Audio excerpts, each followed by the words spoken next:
ನಿಮ್ಮ ಹೆಸರು? ಚೇತನ್. ಚೇತನ್. ಎಷ್ಟು ವರ್ಷ ಆಯ್ತು ಈಗ? 15 ವರ್ಷ. 15 ವರ್ಷ. 8th standard. ಏನಾಗ್ತಿದೆ ಈಗ ಅವ್ರಿಗೆ?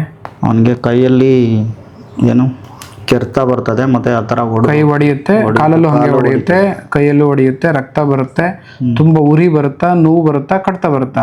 ಊರಿದ್ದಾಗ ಉರಿ ಬರುತ್ತೆ, ಕಡ್ತ ಬರುತ್ತೆ, ನೋವಾಗುತ್ತೆ ಅಲ್ವಾ? ಉರಿ ಮತ್ತು ಕಡ್ತ ಯಾವಾಗ ಆಗುತ್ತೆ ಇದು ಉರಿ ನೋವು ಕಡ್ತ? ಆಟ ಆಡ್ಬೇಕಾದ್ರೆ ಬೇವರಲ್ಲಿದ್ದಾಗ ಉರಿಯುತ್ತೆ, ಹ್ಮ್ ಆಮೇಲೆ ಕಡ್ತ ನಾರ್ಮಲ್. ಒಂದು ವರ್ಷ 2 ವರ್ಷ ಆಗ್ಬಿಡುತ್ತೆ. 1 ಇಯರ್ ಆಯ್ತು. ಓಕೆ. ಇದು ಹಿಂಗಾಗ್ತಿದೆ. ಅಂಗೈಯಲ್ಲಿದೆ ಮತ್ತು ಕಾಲಲ್ಲಿದೆ, ಅಂಗಾಲಲ್ಲಿದೆ, ಎರಡೇ, ಅಂಗೈ ಅಂಗಾಲು. ಓಕೆ. ಇದಕ್ಕೆ ಆಯುರ್ವೇದದಲ್ಲಿ ಈಗಿರೋ ಕಂಡೀಷನ್ಗೆ ನೀವು ಹೇಳಿರೋ ಲಕ್ಷಣದ ಮುಖಾಂತರ ಏನು ಹೇಳಿದ್ದಾರೆ ತಿಳ್ಕೊಳ್ಳೋಣ. ಆಯುರ್ವೇದದಲ್ಲಿ ಕುಷ್ಠ ಅಧ್ಯಾಯ ಅಂದರೆ ಚರ್ಮರೋಗಕ್ಕೆ ಸಂಬಂಧಿಸಿದ ಅಧ್ಯಾಯದಲ್ಲಿ ಆಚಾರ್ಯ ಚರಕರು ಈ ಕುಷ್ಠ ಅಧ್ಯಾಯ ಎಂಬ ಒಂದು ಅಧ್ಯಾಯದಲ್ಲಿ ಇದರ ಬಗ್ಗೆ ವಿಶ್ಲೇಷಣೆಯನ್ನು ನೀಡಿದ್ದಾರೆ. 7ನೇ ಅಧ್ಯಾಯ ಚಿಕಿತ್ಸಾ ಸ್ಥಾನದಲ್ಲಿ ಹೇಳ್ತಾರೆ, ವೈಪಾದಿಕಂ ಪಾಣಿ ಪಾದಸ್ಫುಟನಂ ತೀವ್ರ ವೇದನಂ ಅಂತಂದರೆ, ಸೊ ಈಗೇನು ನಮ್ಮ ದೇಹದಲ್ಲಿ ಎಸ್ಪೆಷಲಿ ಕೈ ಮತ್ತು ಪಾದ ಈ ಎರಡೂ ಜಾಗದಲ್ಲಿ ಸ್ಫುಟನವಾಗುವಂಥದ್ದು, ಒಡೆಯುವಂಥದ್ದು, ಸ್ಪ್ಲಿಟ್ ಅಂತ ಹೇಳ್ತೇವಲ್ಲ, ಹಿಂಗೆ ಒಡೆಯುವಂಥದ್ದು, ಜೊತೆಗೆ ತೀವ್ರವಾದ ನೋವು, ಜೊತೆಗೆ ಉರಿ, ಕೆಲವೊಂದು ಬಾರಿ ರಕ್ತ ಬರುವುದು, ಅದರ ಜೊತೆಗೆ ಚರ್ಮ ಗಟ್ಟಿಯಾಗುವುದು, ಕಪ್ಪಾಗುವುದು, ಬೂದಿ ಬಣ್ಣಕ್ಕೆ ತಿರುಗುವುದು. ಈ ಲಕ್ಷಣಗಳನ್ನು ನಾವು ವೈಪಾದಿಕಂ ಅಂತ ಹೇಳಿ ಆಯುರ್ವೇದದಲ್ಲಿ ಕರಿತೇವೆ. ಅದಕ್ಕೆ ಕಾರಣ ಏನು ಅಂತ ನಾವು ಹುಡುಕ್ತಾ ಹೊರಟ್ರೆ ಅದು ಭಾಳಷ್ಟು ಆಯುರ್ವೇದದಲ್ಲಿ ಹೇಳ್ತಾರೆ. ಆದರೆ ನಿಮ್ಮಲ್ಲಿರೋ ಕಾರಣಗಳನ್ನು ತಿಳ್ಕೊಳ್ಳೋದಾದರೆ ಹೆಚ್ಚು ಅವನು ಚಿಪ್ಸು, ಲೇಸು, ಕುರ್ಕುರೆ ಈ ಥರದ ಆಹಾರನ ತಿಂತಿದ್ದಾನ? ತಿಂತಾ ಇದ್ದ, ಬಿಟ್ಟು ಸ್ಟಾಪ್ ಮಾಡಿದ್ದೇನೆ. ಇವಾಗ ಸ್ಟಾಪ್ ಮಾಡಿದಿರಿ? ಫಸ್ಟ್ ತಿಂತಾ ಇದ್ದ. ಜಾಸ್ತಿ ಈ ಎಗ್ಗಿಂದ ಮಾಡಿರೋ ಐಟಮ್ ಏನಾದರೂ ತಿಂತಿದ್ದಾನ? ಎಗ್ ತಿಂತಾ ಇದ್ದ, ಅದನ್ನು ಸ್ಟಾಪ್ ಮಾಡಿದ್ದೇನೆ. ಎಗ್ಗು ಸ್ಟಾಪ್ ಮಾಡಿದ್ರಿ? ಎಷ್ಟು ದಿನ ಆಯಿತು ಸ್ಟಾಪ್ ಮಾಡಿ? ಹೆಚ್ಚು ಕಮ್ಮಿ ಅಲ್ಲೇ ಒಂದು 6 ತಿಂಗಳ ಮೇಲೇನ ಆಯ್ತು. 6 ತಿಂಗಳ ಮೇಲೆ ಆಯಿತು. ಈಗ ರೀಸೆಂಟಾಗಿ ಮತ್ತೇನಾದರೂ ತಿಂದಿರೋ ಉದಾಹರಣೆ? ತಿಂದಿದ್ದ ಅವನು ಒಂದ್ಸಾರಿ, ಅದೇ ಬೇರೆ ಚಿಕ್ಕಮಂಗ್ಳೂರಲ್ಲಿ ಅವರ ಆಂಟಿ ಮನೆಗೆ ಹೋಗಿ ತಿಂದಿದ್ದ, ಮತ್ತೆ ನಾವು ಸ್ಟಾಪ್ ಮಾಡಿದ್ವಿ. ಅದು ತಿಂದಾದ್ಮೇಲೆ ಏನಾದರೂ ಪ್ರಾರಂಭ ಆಯ್ತಾ? ತಿಂದಾದ್ಮೇಲೆ ಜಾಸ್ತಿ ಆಗಿದ್ದು. ಓಕೆ. ಸೊ ಇದಕ್ಕೆ ಆಯುರ್ವೇದದಲ್ಲಿ ನಿಧಾನಗಳನ್ನು ಏನು ಹೇಳ್ತಾರಪ್ಪ ಅಂತಂದರೆ, ಸಾಮಾನ್ಯವಾಗಿ ನಾವು ನಿಧಾನ ಹೇಳೋಕ್ಕಿಂತ ಮೊದಲು ಆಯುರ್ವೇದದಲ್ಲಿ ಇದಕ್ಕೆ ಕಾರಣಗಳೇನು, ಈ ಕಾಯಿಲೆ ಬರೋಕ್ಕೆ ಕಾರಣ ಏನು, ಲಕ್ಷಣ ಏನು, ಆಯಿತಾ? ಅದಕ್ಕೆ ಕಾರಣ ಏನು, ಲಕ್ಷಣ ಏನು, ತದನಂತರ ಅದಕ್ಕೆ ಹೇಗೆ ಈ ಕಾಯಿಲೆ ಆಗುತ್ತೆ, ಜೊತೆಗೆ ಇದರ ಚಿಕಿತ್ಸೆ ಏನು, ಪರಿಹಾರ ಏನು, ಮತ್ತು ಇದು ಯಾವುದರಿಂದ ಜಾಸ್ತಿ ಆಗುತ್ತೆ, 5 ಹಂತಗಳನ್ನು ನಾವು ನಿಧಾನ ಪಂಚಕ ಅಂತ ಕರಿತೀವಿ. ನಿಧಾನ, ಪೂರ್ವರೂಪ, ರೂಪ, ಉಪಶಯ ಮತ್ತು ಸಂಪ್ರಾಪ್ತಿ. ಹೀಗೆ ನಾವು ಇದನ್ನು ವಿಂಗಡಿಸಿ ಅದನ್ನು ನಾವು ಯಾವ ಕಾರಣದಿಂದ ಈ ರೋಗ ಬಂದಿದೆಯೋ ಆ ಕಾರಣಗಳನ್ನು ನಾವು ಬಿಡಬೇಕಾಗತ್ತೆ. ಅಂದಾಗ ಮಾತ್ರ ಈ ಕಾಯಿಲೆ ಪರಿಹಾರ ಆಗುತ್ತೆ. ಯಾವ ಕಾರಣವನ್ನು ನೀವು ಬಿಡದೇ ಆ ಕಾರಣಗಳನ್ನು ಮುಂದುವರಿಸ್ಕೊಂಡೇ ಬಂದರೆ ನಾವು ಔಷಧಿ ಕೊಟ್ಟರು, ಔಷಧಿ ಪ್ರಭಾವದಿಂದ ಕಾಯಿಲೆ ಕಡಿಮೆ ಆಗಿ ಮತ್ತೆ ಆ ಕಾಯಿಲೆ ಪುನಃ ಬರುತ್ತೆ.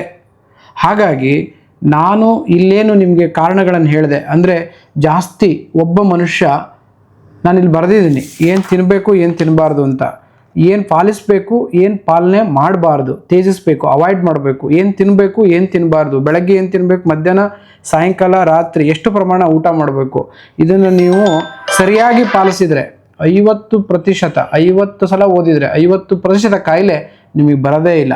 ಈ ಥರದ ಕಾಯಿಲೆಗಳು ಬರೋದೇ ಇಲ್ಲ. ಲೈಫ್ ಸ್ಟೈಲ್ ಡಿಸಾರ್ಡರ್ಸ್ ಅಂತೂ ಬರೋದೇ ಇಲ್ಲ. ಹಾಗಾಗಿ ಇದನ್ನು ನೀವು ಪಾಲನೆ ಮಾಡಿ. ಆದರೂ ನಾನು ಏನು ತಿನ್ನಬಾರ್ದು ಅಂತ ಹೇಳ್ತೀನಿ. ನೀವು ಲೇಸು, ಕುರ್ಕುರೆ, ಐಸ್ ಕ್ರೀಮು, ಚಾಕ್ಲೇಟ್ಸ್, ಆಮೇಲೆ ಈಗ ಎಗ್ಗಿಂದ ಮಾಡಿರ್ತಕ್ಕಂಥ ಐಟಮ್ಮು, ಮತ್ತು ಈಗ ನಾನ್ ವೆಜ್ಜನ್ನು ತಿನ್ನಲ್ಲ, ಫಿಶನ್ನು ತಿನ್ನಲ್ಲ, ಅದು ಬೇಡ ನಿಮಗೆ. ಹುಳಿ ಮೊಸರು, ಹುಳಿ ಮಜ್ಜಿಗೆ, ಬಾಳೆಹಣ್ಣು ಜಾಸ್ತಿ ತಿನ್ನಬಾರ್ದು, ಚಪಾತಿನೂ ಬೇಡ. ಅದರಲ್ಲಿ ಗ್ಲೂಟೆನ್ ಜಾಸ್ತಿ ಇರುತ್ತೆ, ಅದು ಲಿವರ್ ಮೆಟಬಾಲಿಸಮ್ಗೆ ತೊಂದರೆ ಕೊಟ್ಟು ಇನ್ನೂ ನಮ್ಮ ದೋಷಗಳನ್ನು ವೃದ್ಧಿ ಮಾಡುತ್ತೆ. ತದನಂತರ ಈ ಸ್ಕೂಲಲ್ಲಿ ಹೋಗುವಾಗ ಸೈಡಲ್ಲಿ ಏನಾದರೂ ಮಾರ್ತಿರ್ತಾರೆ, ಅಂದರೆ ಹುರಿದಿರೋವು ಪರದಿರೋ ಕಾಳುಗಳನ್ನೆಲ್ಲ, ಅವನ್ನು ಅವಾಯ್ಡ್ ಮಾಡಬೇಕು. ಜಾಸ್ತಿ ಉಪ್ಪಿರತಕ್ಕಂಥ ಐಟಮ್ಗಳನ್ನು, ಎಸ್ಪೆಷಲಿ ಚಿಪ್ಸು, ಲೇಸು, ಕುರ್ಕುರೆ ಈ ಥರದ ಆಹಾರಗಳನ್ನು ನೀವು ಅವಾಯ್ಡ್ ಮಾಡಬೇಕಾಗತ್ತೆ.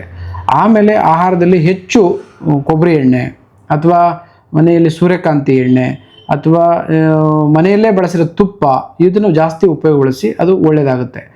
ಆದರೆ ತಿನ್ಬೇಕಾಗಿರೋ ಐಟಮ್ ಏನಪ್ಪ ಅಂದರೆ ಅಕ್ಕಿ ರಾಗಿ ಜೋಳದಲ್ಲಿ ಮಾಡಿರೋ ಗಂಜಿ ಮುದ್ದೆ ಅನ್ನ ರೊಟ್ಟಿ ಕಿಚಡಿ ಪಲಾವು ಪೊಂಗಲ್ಲು ಕಡುಬು ನೀರು ದೋಸೆ ಈ ಥರದ ಆಹಾರಗಳನ್ನು ನೀವು ಹೆಚ್ಚು ತಿಂತಾ ಬಂದರೆ ಈ ದೋಷಗಳು ತನ್ನಿಂದ ತಾನೇ ಕಡಿಮೆ ಆಗುತ್ತೆ.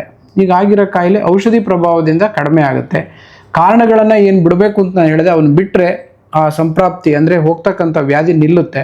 ಇರೋ ರೋಗ ಅಲ್ಪ ಔಷಧಿಯಲ್ಲಿ ಗುಣ ಆಗಿಬಿಡುತ್ತೆ. ಇಲ್ಲ ಅಂತಂದರೆ ಈ ಕಂಡೀಷನಲ್ಲಿ most of the time all the doctor option is steroid. ಈಗ ಆಲ್ರೆಡಿ ಅವನಿಗೆ ಸ್ವಲ್ಪ ಒಬೇಸ್ ಇರೋದ್ರಿಂದ ಅವನಿಗೆ 50-60 kg ಇದ್ದಾನೆ, 14 ವರ್ಷಕ್ಕೆ 59 ಇದ್ದಾರೆ. ಸೊ ಸುಮಾರು ಅವರಿಗೀಗ 14-40ರಿಂದ 42 kg ಇರಬೇಕು ಈಗ ಅವನು. ಆದರೆ 18 kg ಜಾಸ್ತಿ ಇದ್ದಾನೆ already because of this food life ಸ್ಟೈಲಿಂದ. ಇನ್ನೂ ಹೆಚ್ಚಿನ ಔಷಧೀಯ ಪ್ರಭಾವದಿಂದ, ಔಷಧಿಯ ದುಷ್ಪರಿಣಾಮದಿಂದ ಇನ್ನೂ ಹೆಚ್ಚಿನ ತೂಕ ಆಗುವ ಸಾಧ್ಯತೆಗಳಿದೆ. ಹಾಗಾಗಿ ಕಾಯಿಲೆಯಿಂದನೇ ದೂರ ಇದ್ದರೆ ನಿಮಗೆ ಅವಕಾಶನೇ ಬರೋದಿಲ್ಲ. ಅದನ್ನೊಂದು ಮಾಡ್ಕೊಳ್ಳಿ. ತದನಂತರ ನಾವು ಇದಕ್ಕೆ ವೈಪಾದಿಕ ಅಂತ ಹೇಳಿದೆ, ಆಯುರ್ವೇದದಲ್ಲಿ ವೈಪಾದಿಕದಲ್ಲಿ ಏನು ವಿಶ್ಲೇಷಣೆ ಇದೆ ಅಂತ ಹೇಳಿದೆ. ಅದಕ್ಕೆ ಚಿಕಿತ್ಸೆ ಏನು, ಇದಕ್ಕೆ ಒಂದು ಔಷಧಿಗಳ ಮುಖಾಂತರ ಅಲ್ಲಿ ರೂಕ್ಷತೆ ಏನಿದೆ, ಡ್ರೈ ಇದೆ, ತುಂಬ ರಫ್ ಅಂತ ಹೇಳ್ತಾರೆ, ಆ ಡ್ರೈನೆಸ್ ಕಡಿಮೆ ಮಾಡೋದಕ್ಕೆ ಸ್ನೇಹನ ಮಾಡ್ತೀವಿ, ಸ್ವೇದನ ಮಾಡ್ತೀವಿ. ಅದಕ್ಕೆ ಮತ್ತೆ ಔಷಧಿಗಳು ದೇಹ ನಮ್ಮದಲ್ಲಿ ಹೇಳ್ತಾರೆ ದೋಷಗಳ ವೈಪರೀತ್ಯದಿಂದ ಕಾಯಿಲೆ ಬರುತ್ತೆ, ದೋಷ ಸಮಾವಸ್ಥೆಯಲ್ಲಿದ್ದರೆ ಆರೋಗ್ಯ ಬರುತ್ತೆ ಅಂತ. ಸೊ ಹಾಗಾಗಿ ದೋಷಗಳನ್ನು ಸಮತೋಲನಕ್ಕೆ ತರಬೇಕು. ದೇಹದಲ್ಲಿ ವಾತ ಪಿತ್ತ ಕಫ ದೋಷಗಳನ್ನು ಸಮತೋಲನಕ್ಕೆ ತರಬೇಕು. ಈ ಕಾಯಿಲೆ ಪ್ರಭಾವ ಯೂಶ್ವಲಿ ವಾತ ಮತ್ತು ಕಫ ದೋಷದ ವ್ಯತ್ಯಾಸದಿಂದ ಬರುತ್ತೆ.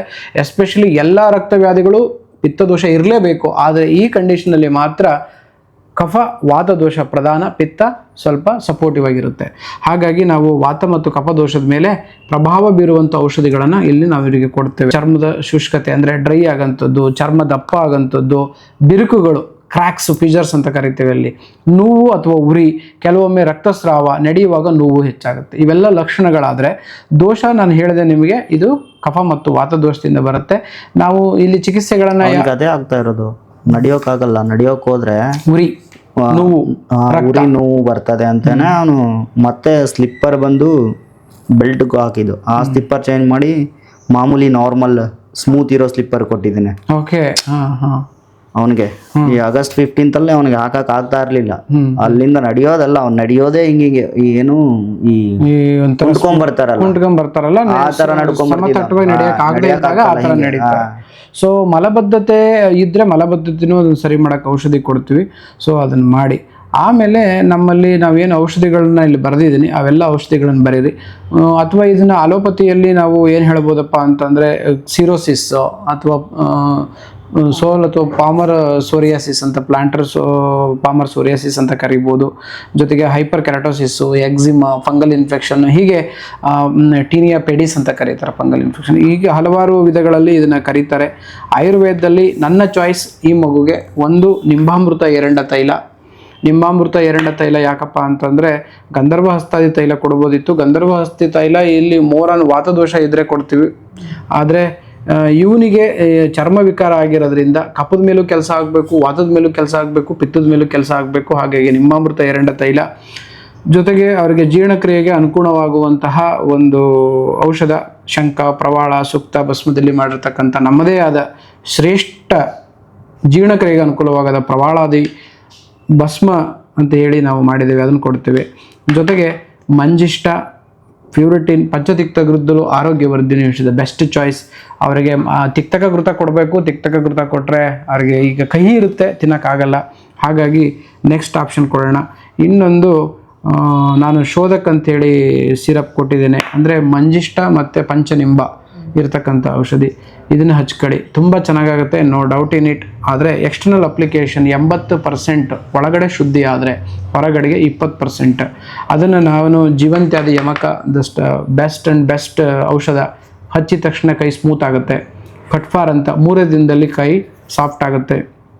ಡಿಸೋರ ಸೋಪು ಇದನ್ನು ಬಳಸಿ ನೀವು ಉತ್ತಮವಾದ ಬದಲಾವಣೆಯನ್ನು ನೀವು ಕೆಲವೇ ದಿನಗಳಲ್ಲಿ ಪಡಿತೀರಿ. ಆದರೆ ಯಾವಾಗ ಜಾಸ್ತಿ ಆಗುತ್ತೆ ಅಂದರೆ ಬಟ್ಟೆ ಸೋಪ್ ಮುಟ್ಟಿದಾಗ, ಅಥವಾ ಈ ಕಾಂಗ್ರೆಸ್ ಗಿಡ ಕಿತ್ತಾಗ, ಅಥವಾ ಈ ಮಾಲಿ ಹಾಕ್ತಾರಲ್ಲ ಹೂವು, ಸುಗಂಧರಾಜದ ಹೂವನ್ನು ಮುಟ್ಟಿದಾಗ, ಅಥವಾ ಈ ಧೂಳು ಮುಟ್ಟಿದಾಗ, ಆಮೇಲೆ ಈ ಮಣ್ಣಲ್ಲಿ ಕೆಲವೊಂದು ಸಲ ರಾಸಾಯನಿಕಗಳಿದ್ದು ಮಣ್ಣು ಮುಟ್ಟಿದಾಗ, ಕೆಲವೊಂದು ಈ ಗೊಬ್ಬರ ವೀರ್ಯ ಗೊಬ್ಬರವನ್ನೆಲ್ಲ ಮುಟ್ಟಿದಾಗ ಈ ಥರ ಅಲರ್ಜಿಗಳು ಆಗ್ಬೋದು. ಅವನ್ನೆಲ್ಲ ನೀವು ಅವಾಯ್ಡ್ ಮಾಡಬೇಕು.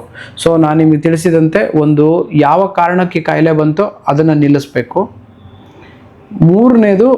ಎರಡನೇದು ಏನಪ್ಪ ಅಂತಂದರೆ ನಾ ಹೇಳ್ಕೊಟ್ರೋ ಔಷಧಿಗಳನ್ನು ಸರಿಯಾಗಿ ಮಾಡಬೇಕು.